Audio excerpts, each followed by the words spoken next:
making on your Instagram. Not sure if that's the title. Before we start, we just want to talk about why you should listen to us. And maybe you shouldn't. Maybe you shouldn't listen to us. What do we know? So we've been on Instagram for 5+ years, and if you go back into our Instagram, it's really scary.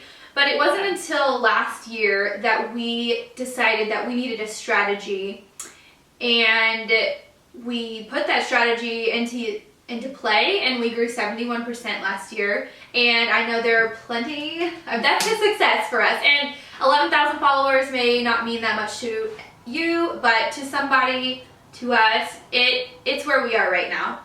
And we at one point had 1,000 followers and 0 followers, so it's a success. Take that with a grain of salt, whatever that means to you, that's fine. But these are the 5 biggest mistakes that we see on Instagram.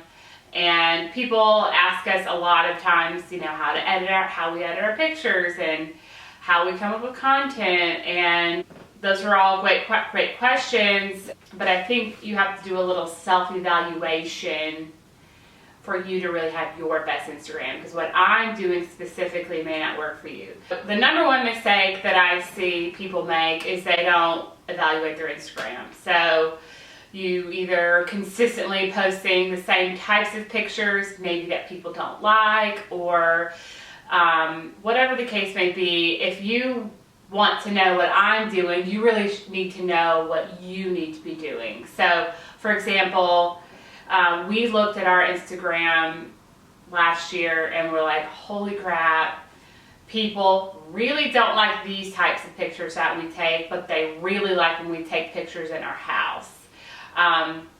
They really didn't like the pictures we took when we were a clothing brand. It's not that they did so terribly, but pictures of our house were just like through the roof. That's what worked for us. And that was a big, self-reflection moment. So you've got to look at your account and go, yeah, okay, people aren't responding well to these pictures. And either you have to decide what's going to make them like that type of picture if you're really committed to that, or start all over again and just focus on the things that they do like. Now, obviously, you don't want to post the same pictures over and over again, but you're looking at it and you're going, okay, this picture they liked, this picture they didn't like. This one was taken really close up and I used this type of filter and I had these types of colors. And this picture that they didn't like was taken really far away and it didn't have any people in it, or whatever it is. You just kind of start to pay attention to what the differences are in the two, and that will kind of help you understand what your followers are coming to you for. Because what people like in our pictures may not be the same reasons they're following you. So that's why it's not always helpful to look at what other people are doing. People are coming to you for your voice. So the number 2 mistake that you are making is relying on other people's ideas. And this is a really big one right now. I feel like it's just so in your face right now. You see people recreating the same photos over and over and over again. And we totally understand being inspired by other Instagram users. We follow plenty of people who we just love their feeds. We love their photos, their edits, the things that people say. And that is a really healthy thing to have. You should definitely be inspired by people, but it's when you start copying exactly what people are doing that it's a problem. And for crying out loud, if you are just in a rut and you cannot think of a creative idea and you see somebody with an idea and you are totally recreating what they're doing, or recreating as best you can, just say this was inspired by @ blah blah blah person. And you know what, they might repost your picture, or they might give you a shout out, or they might say thank you. You lose nothing in giving credit where credit is due. In fact, people will respect you more for it, and you will never lose by giving credit. Yeah. And especially if you're straight up recreating something someone did, if you want to go that route, make sure you credit them.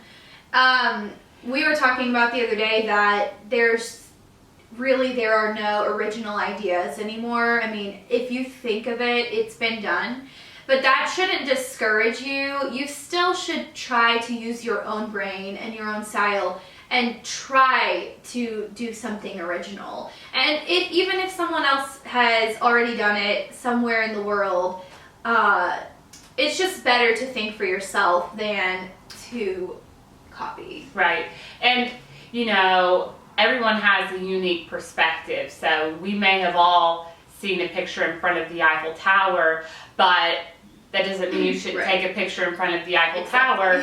Just what can you do differently? Maybe it's how you edit your picture. Maybe it's the pose that you do. But if you are literally saw your favorite Instagrammer with a peace sign blowing a kiss in front of the Eiffel Tower and you do that exact picture, then just say it, man. Just say that's what you did, but try to think of something better. Anyway. Yeah. Number 3, you don't know your own style. So that comes in the form of how you edit your pictures, the type of pictures you take, and your voice on Instagram. You really don't want to be all over the place. This was one of the hardest things that I had to come to terms with Instagram. Like, I didn't think it was right, if you will, to always have to edit your pictures the same way. But man, that's one of the biggest things that we did, was to edit our pictures consistently and to have a consistent look. Now, Savannah does all of her editing, and she doesn't edit them all exactly the same. They're all different, but they have a similar feel. Right. It's definitely, you don't have to use the same exact edit style or filter that you've created on every single photo, but you do want to have some that go together, that complement each other, so that when you put them on your feed, you don't think, whoa, that sticks out like a sore thumb. You want it to all go together. Right. Like, she took a picture the other day and the wall was white, and she went through several different edits and we picked out what our favorite one was, and then she put it in one of those apps where you can kind of plan out your feed, and it stuck out. It was a little too white. Even though that was our favorite picture, we had to tweak it a little bit so that it blended in. So you've really got to learn Lightroom or Photoshop, however you want to edit. We highly recommend Lightroom, but yeah, I mean, if you just, if you don't want to, I do think you should learn Lightroom. I mean, you should learn it. But if right now you just don't have the time for that, get VSCO, get a good editing app on your phone, and just figure out a couple filters that you like and use it, and just be consistent. And if you decide to change your style, that's totally fine. But just be consistent in what you're doing. The other part of finding your style is finding your voice. Your caption style is important. Honestly, this is probably one of the things we struggle with the most. I can't say that we've totally pinned this down just yet, but it is just something to be aware of. Are you going to be always positive? Are you going to be always real? Are you going to have a rap lyric? What is your sound? What is your voice going to be? Something to think about.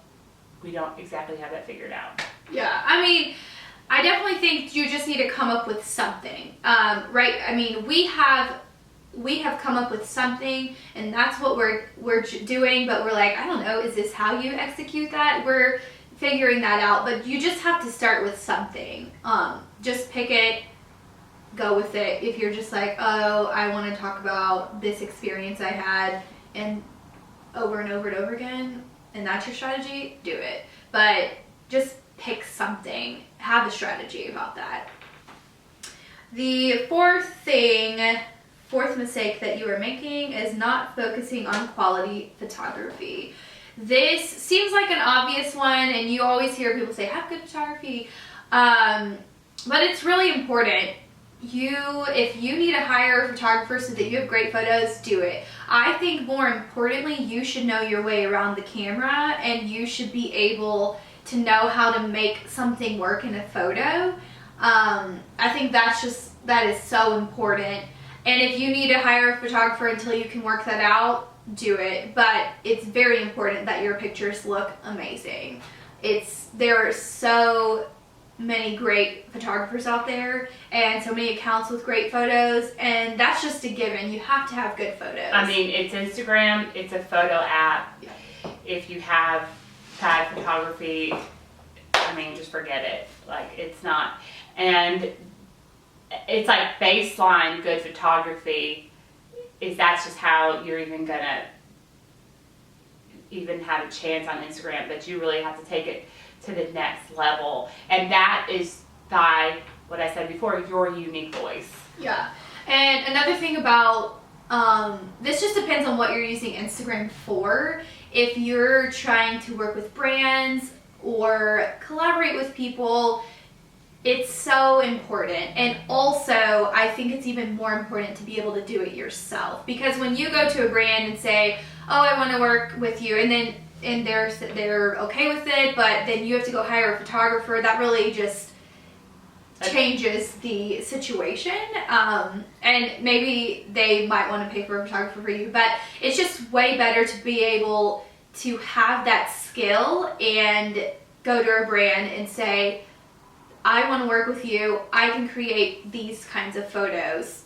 You know, that's just going to be better in the long run. For sure. For sure. And 5, you're doing some shady stuff. So you're not growing naturally.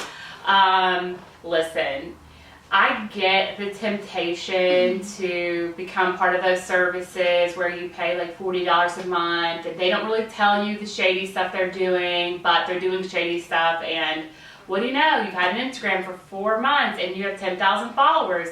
Wow, yay, that's so great. I completely get why that's really tempting. It seems like everybody is doing something shady, so you're just like, I have to do it too in order to even matter.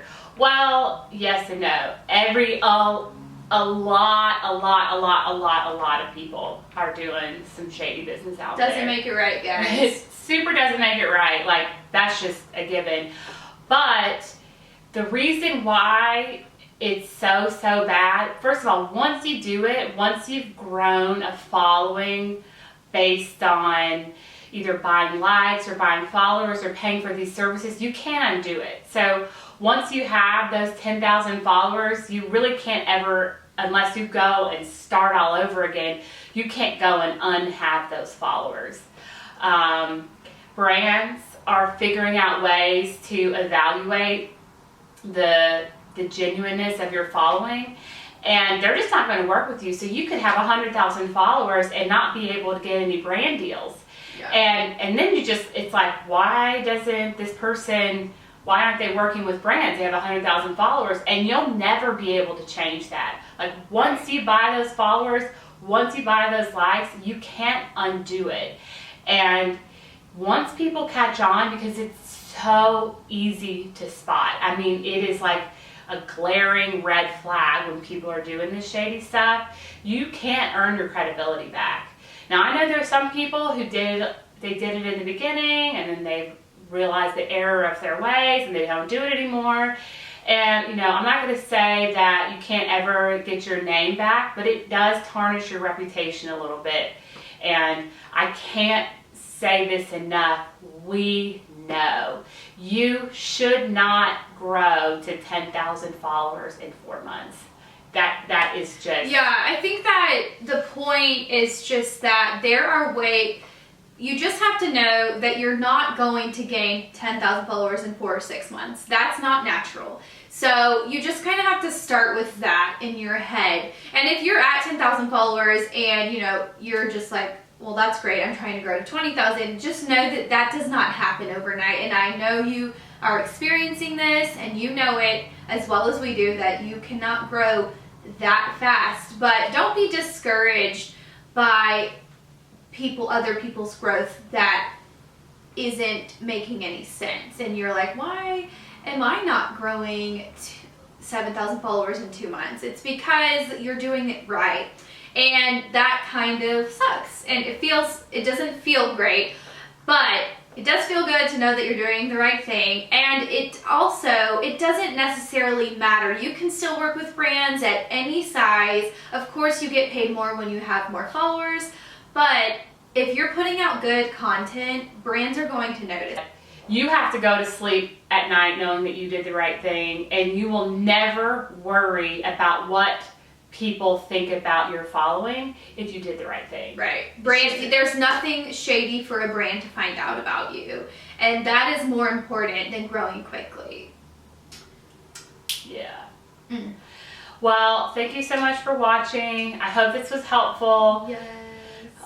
We We hope to have many more of these kinds of videos in the future. So if you have any ideas or questions, you can leave us a comment and ask us.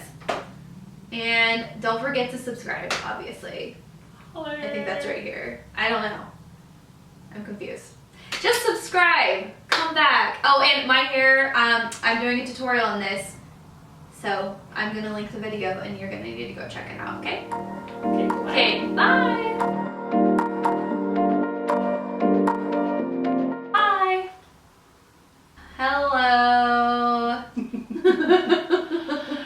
The 5 things that you're doing that don't make your Instagram the best it can be. It could be titled something. Let's start that again. Okay. Oh, God. Hi. No. Hey. Hi. Hello there. Okay. Hello. Howdy. Howdy. Okay, okay, God. Can you make yourself go down a notch? You're so tall. Okay. So, this is kind of awkward, but if you're not evaluating... God.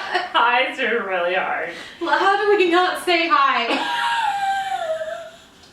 Surely you can piece together all the highs and hellos.